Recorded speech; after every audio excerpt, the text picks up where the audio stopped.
11월 달부터 위드 코로나, 그래서 금년의 추수감사주일은 11월 셋째 주일, 우리 한국교회가, 세계교회가 지키는 그 날짜에 추수감사주일을 지키게 됩니다. 하나님, 추수감사주일이 물론 감사를 회복하는 주일이기도 하지만 예배가 회복되는, 내 개인의 예배, 내 가족의 예배가 회복되는 그런 전환점이 되게 주시옵소서. 기도해 주시기를 바랍니다. 지난 19일 국민일보에 보면 앙겔라 메르켈 총리에 대한 글이 실렸습니다. 16년 동안 4차례나 독일 총리직을 성공적으로 수행했습니다. 그의 독일의 별명은 무티, 엄마라는 그런 별명을 가지고 있습니다. 최근 여론조사에 의하면 독일 국민 75%가 여직까지 그를 지지하고 있다고 합니다. 16년 동안 그녀가 한 일들이 참 많지만 그의 공적 중 하나가 이스라엘을 8번이나 방문해서 독일에 의해 자행된 홀로코스트를 반인륜적인 범죄로 규정하고 독일인이 영원히 짊어져야 할 책임이라고 강조를 했습니다. 그녀의 이 돋보이는 지도력의 원천은 부모로부터 물려받은 신앙심에서 나온 것입니다. 그는 루터교의 목사 딸로 신앙인으로 살았습니다. 하나님께서 존재하시고 그리고 나란 존재는 죄를 지을 수밖에 없는 인간이기에 겸손할 수밖에 없는 것, 그것이 나의 고백이라고 말했습니다. 내년 3월, 9월 치루어지는 제20대 대통령 선거에서 메르켈 같은 신실한 사람이 뽑혀지게 해 주시옵소서. 여러분 꼭 기도해 주시기를 바랍니다. 그리고 우리도 예수를 그리스도로 믿는 믿음으로 변화되어 메르켈처럼 축복의 통로로 쓰임받게 해 주시옵소서. 그렇게 되기를 축복합니다. 내가 부모로부터 물려받은 것, 여러분 한번 스스로 돌이켜보시기 바랍니다. 내가 부모님으로부터 물려받은 유산이 어떤 것들이 있을까? 저도 이 말씀을 준비하면서 생각해 보았습니다. 몸, 육신을 물려받았습니다. 이웃과 화목하게 살아가는 마음씨도 물려받았습니다. 그 외에도 부모님께 물려받은 유산이 여럿 있지만 그 중에 하나가 전략 정신입니다. 어린 시절 우리 가정이 밥을 굶거나 그런 어려운 가정이 아니었는데도 아버지께서는 벼나 콩을 타작한 다음에 그 마당 구석구석에 있는 벼알을 주스시고 콩알을 줍는 그런 모습을 기억하게 됩니다. 먹다 남은 밥을 콩나물밥, 무밥 또는 팥죽을 써서 밥알 한 톨도 남기지 않던 어머니의 모습이 눈에 선합니다. 한 번은 큰 형수가 어머니께 먹다가 남은 것 버리려고 했는데 그것을 왜 잡수셨어요? 새로 지은 밥이 있는데. 그러자 어머님이 나는 찬 것을 좋아해. 그러니 나는 괜찮다. 초등학교 때 참고서를 사겠다고 며칠 동안 울며 떼를 쓰고 야단을 떨었지만 끝내는 사지 못해서 그것이 서운해서 저의 마음에 남아 있었습니다.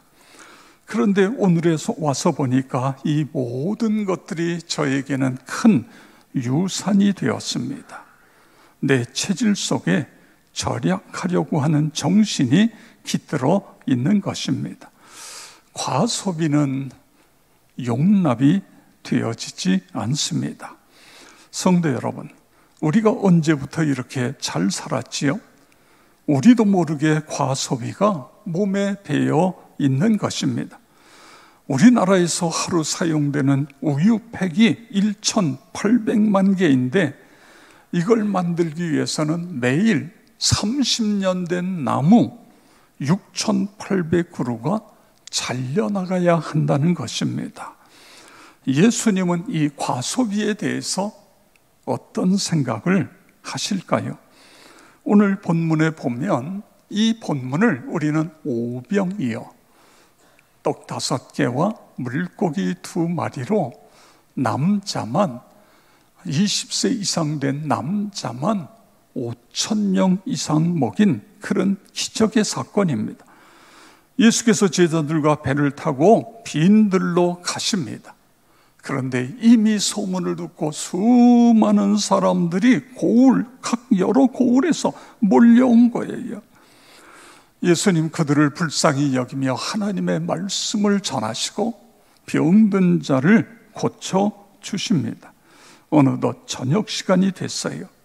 제자들이 예수님께 와서 말씀드립니다. 마태복음 14장 15절, 이곳은 빈들이요 때도 이미 저물었으니 무리를 보내요 마을에 들어가 먹을 것을 사 먹게 하소서.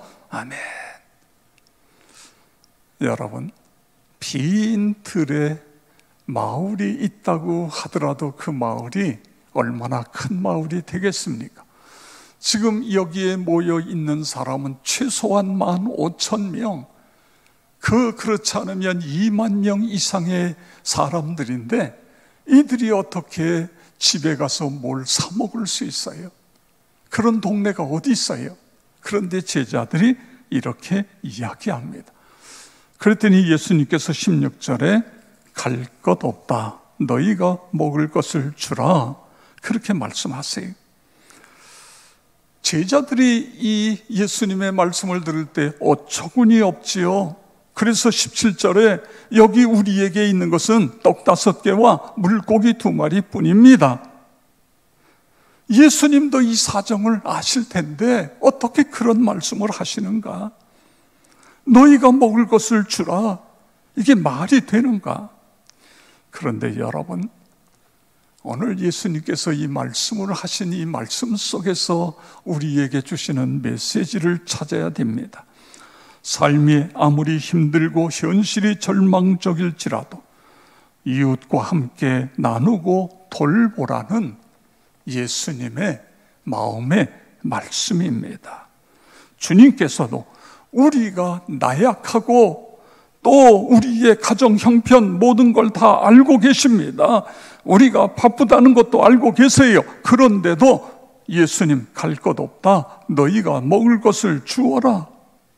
그리고 이어서 18절에 보면 이르시되 그것을 내게 가져오라.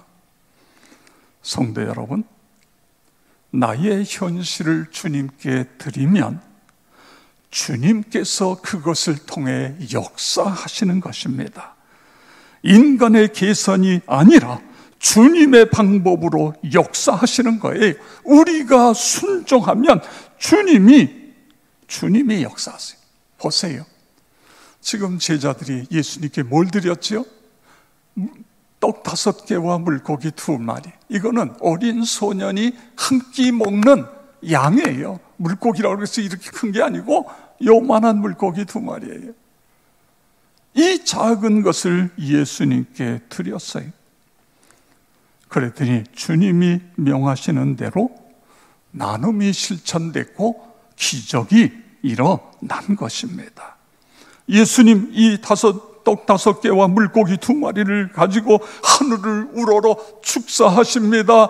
하나님께 감사하고 계신 거예요. 지금 여기 이 작은 것이지만 이것을 가지고 있는 것에 대해서 감사하고 있는 것입니다. 하나님이 함께 하시는 것에 대해서 감사하고 계신 거예요. 하나님께서 이 오병이어를 통해 역사하실 걸 기대하면서 감사하고 계신 것입니다.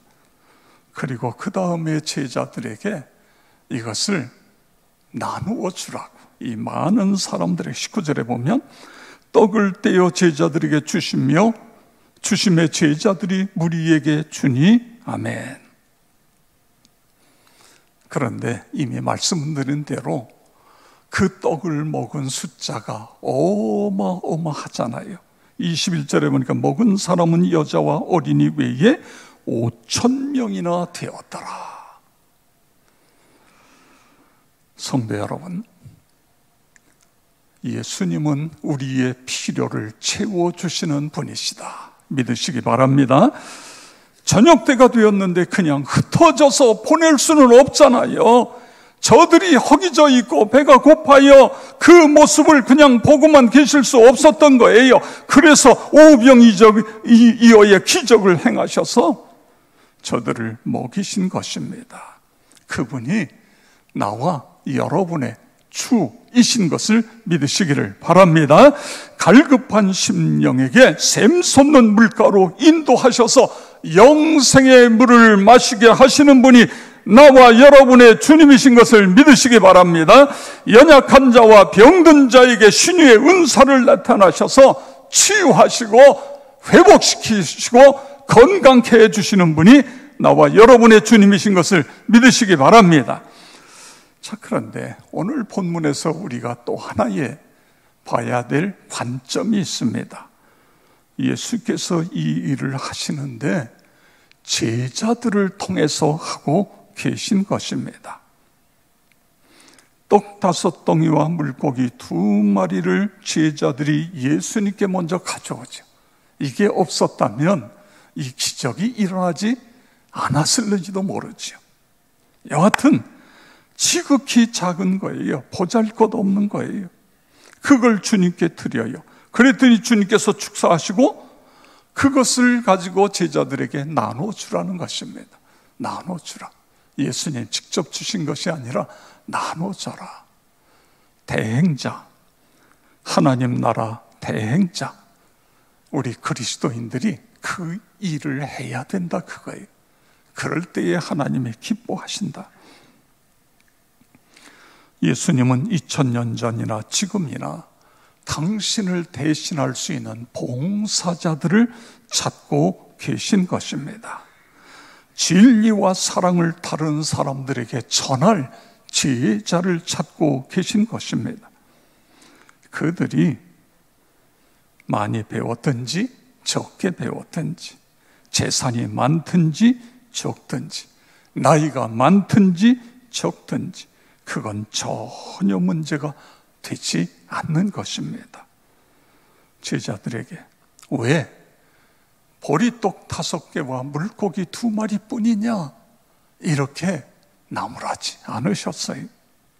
이것 말고 더 좋은 것 없냐, 더 많은 것 없냐 묻지도 않으셨습니다. 우리가 드린 것을 가지고 예수님 축사하시고 그리고 나누기 시작합니다. 그랬더니 이런 기적이 일어나고 있는 것을 볼 수 있는 것입니다. 성도 여러분, 우리가 믿는 주님은 무능한 자를 들어서 유능한 자를 부끄럽게 하시는 분이심을 믿으시기를 바랍니다. 없는 것을 있게도 하시지만 작은 것을 크게 하시는 분, 그분이 우리가 믿는 예수님이세요. 여러분, 어린 생명들에게 복음을 전할 때에 누구를 통해서요? 하나님을 사랑하고 이 복음을 전하고 싶은 선생님들을 통해서 하나님의 복음을 전하고 계신 것을 봅니다. 외모나 재물이나 학력이 중요한 것이 아니라 얼마나 주님 앞에 헌신되어져 있느냐, 그것이 중요한 것입니다. 이 사실이 우리는 감사고 감격인 거예요. 하나님, 나같이 부족한데, 나같이 연약한데, 어디 내놓을 만한 무엇도 없는데, 그런데 하나님이 나를 쓰신다고요? 나를 쓰시고 싶으시다고요? 감사합니다. 감사합니다. 이것이 은혜고, 이것이 기쁨이고, 이것이 희망입니다. 주님, 제가 여기 있습니다. 나를 사용하여 주시옵소서. 그렇게 기도하고 쓰임받기를 축복합니다. 자, 오늘 이 본문 속에서 또 하나 진리를 찾는데 마태복음 14장 20절 우리 함께 읽겠습니다. 다 배불리 먹고 남은 조각을 12바구니에 차게 거두었으며 아멘. 근데 이 본문과 똑같은 내용이 요한복음 6장 12절에 기록되어 있어요. 거기에 보면 그들이 배부른 후에 예수께서 제자들에게 이르시되 남은 조각을 거두고 버리는 것이 없게 하라 하심으로 아멘. 여기 버리는 것이 없게 하라고 하는 것은 이것은 의지적인 명령인 거예요. 그냥 대충 아닙니다. 철저하게 남은 것을 거두어라. 여러분, 오늘 이 말씀 속에서 예수님이 우리에게 뭘 말씀하고 싶어 하실까요? 예수님은 우리의 필요를 넉넉히 채워주시지만 그러나 낭비하는 것을 원치 않으신다는 그런 내용 아닙니까? 창세기 1장 27절부터 29절에 보면 하나님이 자기 형상 곧 하나님의 형상대로 사람을 창조하시되 남자와 여자를 창조하시고 하나님이 그들에게 복을 주시며 하나님이 그들에게 이르시되 생육하고 번성하여 땅에 충만하라. 땅을 정복하라. 바다의 물고기와 하늘의 새와 땅에 움직이는 모든 생물을 다스리라 하시니라. 하나님이 이르시되 내가 온 지면에 씨 맺는 모든 채소와 씨 가진 열매 맺는 모든 나무를 너에게 주노니 너희의 먹을 거리가 되리라. 아멘. 하나님께서 창조하신 아름다운 세계를 우리에게 맡기셨습니다. 그런데 그 어디에도 과소비, 낭비, 흥청망청 써라 이런 말이 한 군데도 없습니다. 하나님은 필요하시면 무엇이나 만드실 수 있지만 그러나 결코 낭비, 허비하지 않는 분이신 것입니다. 그러므로 하나님의 자녀된 우리는 하나님께서 우리에게 맡겨진 이 자연을 잘 보호하고 가꾸어야 합니다. 철저한 분리수거, 플라스틱 사용 또는 종이컵 사용을 우리가 자제하고 근검 전략하는 것입니다. 검소는 흥가지본이요 사치는 망가지본이라는 말이 있는 것처럼 가정이 흥하고 나라가 부강해지려면 우리가 근검 전략해야 합니다. 현명한 소비는 생산보다 더 어려운 기술이라는 말이 있습니다. 저는 아주 오래전에 가나안 농군학교에 입소해서 일주일 동안 교육을 받았어요. 거기서 받은 많은 내용들인데 다 지금 별로 머리에 남아있는 건 없는데 그때 받은 식탁 교육 하나는 잊혀지지가 않습니다. 보통 이제 성인이 밥 숟가락으로 이렇게 한번 뜨면, 많이 뜨면 거기에 밥알이 250개 정도가 올라간다고 그래요. 글쎄요, 250개까지 이게 수저가 막 큰 수저였던 것 같습니다. 하여간 거기서 한 이야기입니다. 그런데 그 당시에 우리나라 인구가 4천만 명 정도 되었는데 이 사람들이 밥알 하나씩만 아끼면, 밥알 하나, 그러면 8,000명의 한 끼 식사가 된다는 거예요. 그러면 250알이 올라가 있는 밥 한 숟가락만 우리 전 국민이 4천만이 아끼면 100만 명의 한 끼 식사가 된다는 거예요. 어떻게 계산했는지 하여간 그렇게 이야기를 해요. 그걸 보고 놀랬습니다. 밥 한 숟가락. 우리는 먹다가 싫으면 그냥 버리잖아요. 그래서 저는 식당에 가서 될 수 있는 대로 밥을 반 공기만 먹습니다. 미리 반 공기를 덜어서 먹고 반 공기는 덮어놓고 주인에게 이것은 손을 댄 것이 아닙니다. 아니면 앞에 있는 분이 반 공기만 드시면 서로 반 공기만 나누어서 밥을 먹어요. 그냥 밥을 먹다가 남겨서 그냥 쓰레기로 내보내는 것. 그게 저는 용인이 잘 안 돼요. 여하튼 여러분, 우리의 식탁 문화를 생각해 보시기 바랍니다. 먹다가 버린 음식물 쓰레기가 산을 이루고 있잖아요. 버릴 것이 없어서 음식물 전쟁이 일어날 지경인 것입니다. 우리가 무언가를 살 때에는 다시 한번 생각하고 정말 이게 필요한 것인가? 그리고 사야 됩니다. 예수님 뭐라고 말씀하셨어요? 남은 조각을 거두고 버리는 것이 없게 하라. 우리 모두 이 귀한 말씀을 실천할 수 있기를 축복합니다. 그러면 하나님이 우리에게 주신 이 아름다운 세상을 더 잘 가꿀 수 있잖아요. 남겨서 버리게 되면 스스로 하나님이 주신 세상을 우리가 허물어 버리는 그런 어처구니 없는 일을 하게 되어지는 것입니다. 성도 여러분, 내가 가지고 있는 것, 내가 누리고 있는 것, 그게 누구 거지요? 내 것입니까? 하나님께서 나에게 맡기신 것입니다. 시편 50편 10절에서 11절에 보면 이는 산림의 짐승들과 뭇 산의 가축이 다 내 것이며 산의 모든 새들도 내가 아는 것이며 들의 짐승도 내 것이미로다. 아멘. 다윗이 시편 24편 1절에서 주님은 모든 것의 창조자이시고 주인이라고 이렇게 고백해요.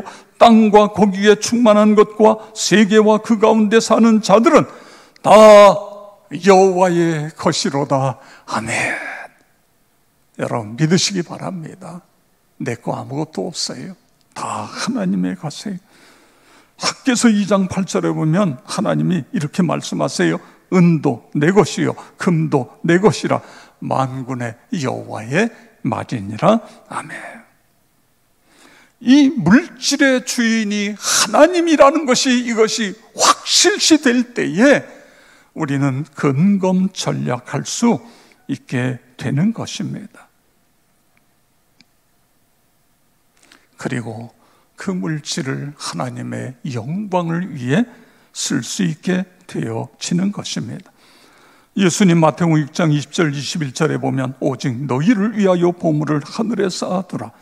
거기는 좀이나 등록이 해하지 못하며 도둑이 구멍을 뚫지도 못하고 도둑질도 못하느니라. 내 보물이 있는 그곳에는 내 마음도 있느니라. 아멘. 종교개혁자 마틴 루터는 세 가지 체험이 따라야 진정한 회심이 일어나는 것이다. 세 가지 체험이 따라야. 첫째는 머리의 회심이라고 그랬습니다. 거듭남으로 생각이 바뀌어져야 된다는 것이죠. 이성적이고 자기 중심적인 가치관이, 세계관이 하나님 중심적인 가치관과 세계관으로 바뀌어져야 된다. 두 번째는 가슴의 회심입니다.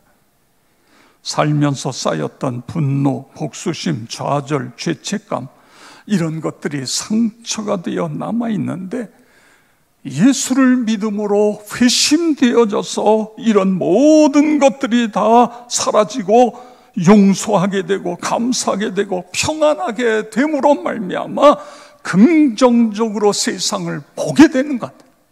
그래야 이것이 회심이다. 세 번째로는 돈주머니의 회심이라고 그랬습니다. 성경적인 물증관이 세워져야 된다 그거예요. 그래야 비로소 진정한 회심의 길에 들어서는 것이다. 그렇습니다. 우리가 물질을 어디에다 쓰는가를 보면 그 사람의 영적인 상태를 볼 수 있는 것입니다. 성도 여러분, 우리는 이 땅에서 영원히 살 수 없습니다. 가야 되는 존재예요. 죽음을 맞이할 때에 이 세상에 무엇을 남겨놓겠습니까? 물질은 나누는 것만큼 하늘에 보물을 쌓아두는 것입니다. 떡 5개와 물고기 2마리, 물론 요한복음에 보면 이것은 어린 아이가 안드레, 예수님의 제자 안드레에게 가져왔고 안드레를 통해서 예수님께 이것이 갔습니다만 너무너무 작은 것이잖아요. 제자들이 이걸 예수님께서 가져오라고 하니까 예수님께 드리긴 했지만 저걸 통해서 이게 이 많은 사람들에게 이게 뭐가 소용이 될 것인가? 그런데 여러분 어떻게 됐지요? 기적이 일어난 것입니다. 아주 보잘것없는 것이지만 그것을 주님께 드리니까 주님께서 다시 그것을 통해 나누니까 이런 엄청난 기적이 일어난 것입니다. 성도 여러분, 오병이어의 사건을 통해서 예수님은 뭘 말씀하고 싶으세요? 당신이 메시아라는 거예요. 누가 이 일을 할 수 있겠어요? 예수님이 하나님의 아들 메시아이기 때문에 이 보잘것없는 떡 5덩이 우리가 먹는 것처럼 그렇게 큰 게 아니에요. 요 조그만 거, 어린아이가 먹는 거, 그리고 조그만 물고기 2마리, 이걸 통해서 이런 엄청난 일이 일어나잖아요. 그분이 바로 우리가 믿는 예수 그리스도, 우리의 주님이신 것입니다. 그분은 지금도 우리와 함께 하시고 우리를 통해 그런 역사를 일으켜 주시는 것 믿으시기 바랍니다. 그리고 동시에 오늘 이 말씀은 우리가 소비할 때에 한 번 더 생각하고 어떻게 하든 음식물을 줄인다든가 어떻게 하면 재활용을 한다든가 그러면서 우리 예수님께서, 여러분 생각해 보세요. 그냥 축사하고 떼면은요 2만 명 이상이 먹는데 그거 부스러기 그거, 그런데 예수님은 그거를 다 모으라 그렇습니다. 오늘 우리는 예수 믿는 그리스도인이라고 한다면 아끼는 것이 습관이 되어야 됩니다. 힘도 아끼고 돈도 아끼고 시간도 아끼고 물질도 아끼고, 그래서 아꼈다가 필요한 곳으로 흘려보내는 거예요. 그 모습을 우리 하나님이 보시고 본인에게 뿐만 아니라 그 자녀손들에게 복을 주십니다. 하나님 앞에 섰을 때에 잘했다 칭찬을 받게 되는 것입니다. 나와 여러분 모두가 그렇게 되어지기를 주의 이름으로 축원합니다.